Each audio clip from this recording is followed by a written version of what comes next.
What is going on, you guys? Admiral Tori here, and welcome aboard for another World of Warship video on my channel.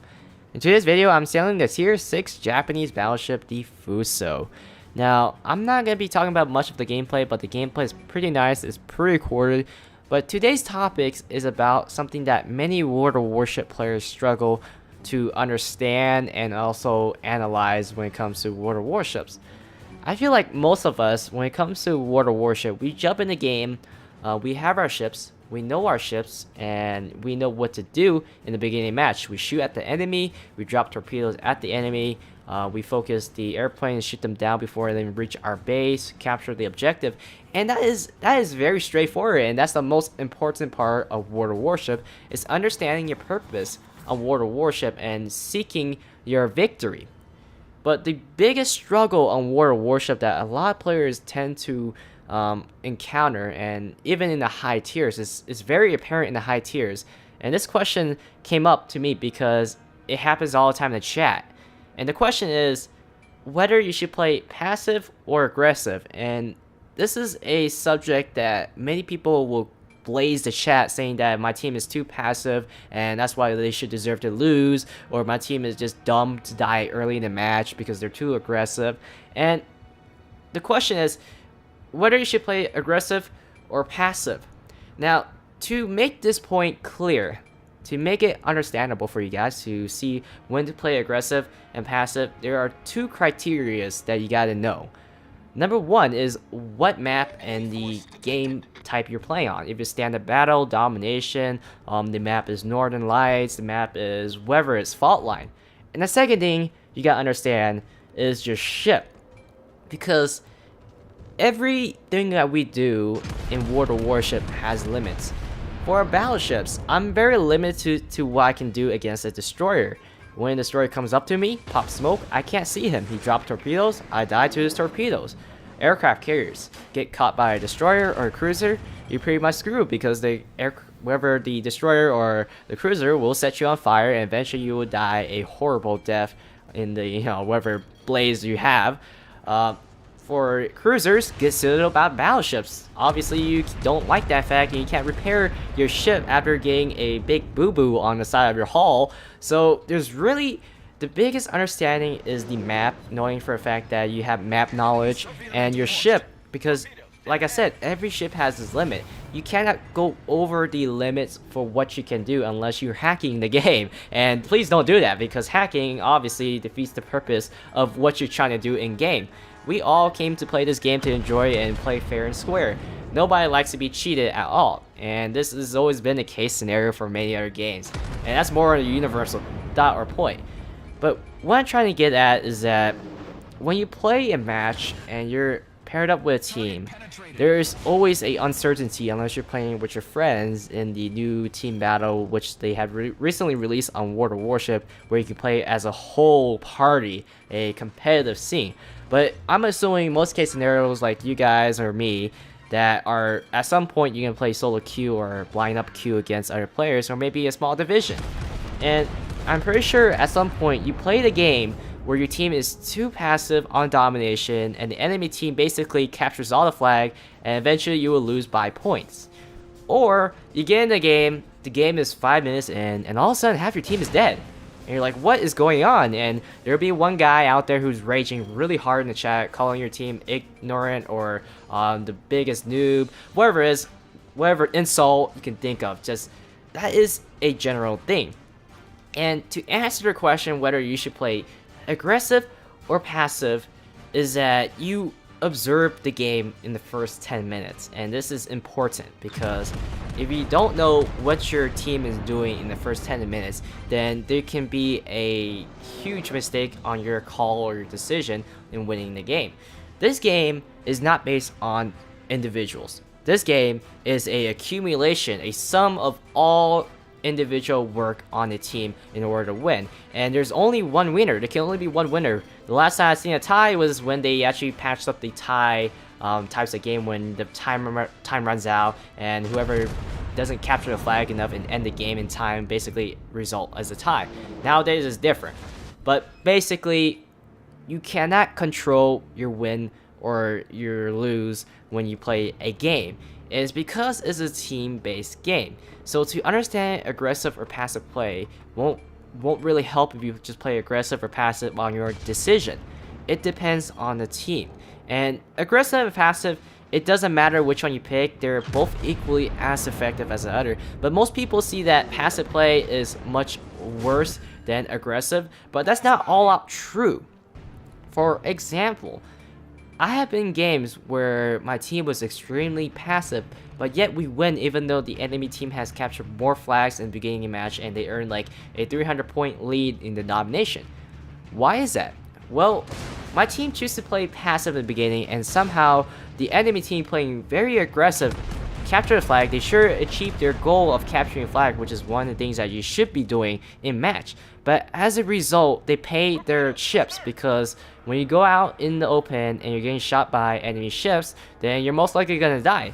So when the enemy team went to capture a flag, my team played it passively and they just lay down the ordnance. They just keep laying down fire, and eventually we took down 25% of their fleet. And as a result, we has earned the ship superiority in numbers. And if not, if our ships were successfully not damaged that badly in the process when the enemy team was capturing the flag, then we're able to actually revamp or getting momentum to win the game by making that aggressive last second push, take the flags and starve the enemies to death with points, and also slaughtering them because they don't have any other ships to actually defeat our fleet, because majority of them has been lost in the beginning of the match. So it comes down to the events, and I cannot control the fact that if my team goes in blindlessly or they play too passive to a point where we're losing points. It's a decision of yourself. If your team's playing passive, play passive. If your team's playing aggressive, play aggressive. And people complain about, my team's too passive, I go in, I try to do what I can do and capture a flag by myself. Remember, this game is team-based. If you go in by yourself aggressively and your team plays passively and you end up dying early in the match, what you just did was just made the situation far worse than what you were in earlier, due to the fact that you're impatient on the fact that your team doesn't want to go in, or you did not take the time to observe what's going on. So it's important to understand that the first 10 minutes or 8 minutes, 5 minutes, whatever time it takes for your team to react and gather up, comes down to when to go in and when to not to go in. Because you play too passive, since I've been giving a lot of examples about too aggressive cases where you die alone, when you play too passive, especially, I see it all the time in the battleship. It's not just battleship, but there are cases with destroyers or cruisers, especially cruisers. I really dislike the fact that if your entire team goes in and your cruiser sits back, it drives me nuts, because cruisers are one of the most versatile ships. They can do a lot and they can actually fix their problems, while battleships can't really do that. Once they're in, they get focused, and if your team leaves you behind, you're pretty much screwed. And it happens all the time when I play battleship, when I fail to read the situation. But in the case of playing passive, if your team goes in aggressively, say for instance a bunch of cruisers and destroyers volunteer in the beginning of the match to go in and scout and beat the front lines, and you're playing for instance, a good example is the Colorado. So you're playing an American battleship. I talked about the Colorado on my channel. The Colorado has a very good armor, very good survivability, but poor speed and poor accuracy when it comes to dispersion. So what does that really translate? If you have poor speed and poor accuracy, that means you better go up in the front lines with your team and take advantage of it, because the enemy team can't just shoot at one ship at a time. If they see a Colorado, several destroyers, several cruisers in front of you, then you be a less favorable choice, because they might be worried about the destroyers capturing the flag, or a cruiser showing a broadside and it's a favorable target for a battleship to fire out the broadside.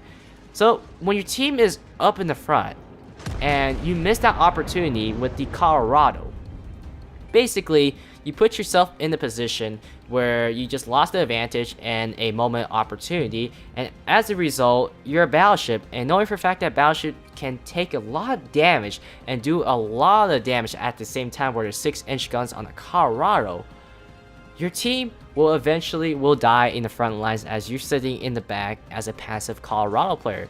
Like I said, the Colorado really does so well when it comes to close quarter engagement. She is really a brawler, and if you just put yourself in that situation where you don't take advantage of that position, after your team gets obliterated by the enemy battleship fleet for, you know, engaging them, and all your cruisers and destroyers are dead, you'd be left alone, fair amount of health, maybe above 80%, and now you gotta deal with the entire enemy team. With the slow Colorado, you're not gonna be able to outrun them because there'll be definitely a destroyer chasing after you. There'll be a cruiser which most likely going 30 knots, setting you on fire. There's gonna be a battleship that's probably gonna citadel you if you choose to turn broadside when you're trying to run away. So it comes down to, if you want to contribute to the team and you have a choice between aggressive or passively, you gotta take the initiative in the chat. I mean, if you take the time, and how often people actually listen in the chat, but if you really want to win, you gotta understand when to play aggressive, when to play passive, and tell your team to go in with you, or tell your team to stay back and eliminate the target before you go in. And it's not bad to play passive, it's not bad to play aggressive. Don't get me wrong that it's bad to play either one. It is a matter of making a decision when the perfect timing to go in, when to assault, when to not assault the enemy. I mean, even when you play passive and you win the fight, you kill half the team, but the enemy team still has the flags, and you teams choose not to adapt to the situation and change the way your playstyle, or the entire team as a whole change the style to actually make an effort to capture the flag, you're gonna lose. And it happens to me. I obliterated half the team with my team, you know, it's not just me, but contributing to obliterating half the team. But the team was too busy chasing all the other ships and forgetting the main purpose of the game type, which was domination. And eventually we killed majority of their ship, but we cannot really get our points back because it was a little too late on getting the flags. Probably because the enemy team has 900 points and we only have like 500 points. So, comes down to your team. I cannot stress it enough, the word team, because this is the big topic of this video. It's all about the team. And yes, you do lose and you do win, and you gotta face the reality. I mean, one guy in the chat was raging hardcore that this team was incompetent, and he says that he claimed that he got a 90% win rate, which is very odd, because I never met a person who has a 90% win rate unless you play a game, any game with 90% win rate. You must be really good at that game, and I have never met that type of person. The way matchmaking is designed to level out the elo and level out the types of ship, and you rarely see a 90% win rate. So I know for a fact that that guy might be most likely lying, or he has a really fresh account and he's been winning 90% of the game under 100 games.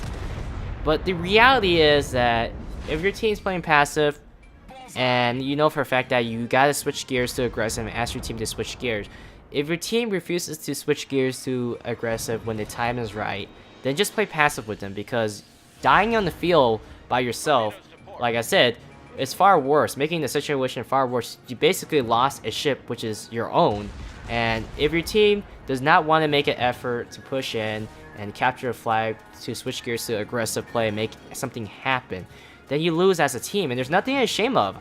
Every game I play, when I play Counter-Strike, when I play Battlefield, when I play World of Warship, any sorts of game that relates to teamwork, is not because you lost the game of your individual work. It is a team that lost the game. It's as a whole, and it's something that a lot of players don't really take the time to understand, and I really took the time to understand. Some people might disagree with me that this game is not really a team-based game, and how else could it be? Is that you're playing a ship by yourself, so maybe it's an individual type of game for some people.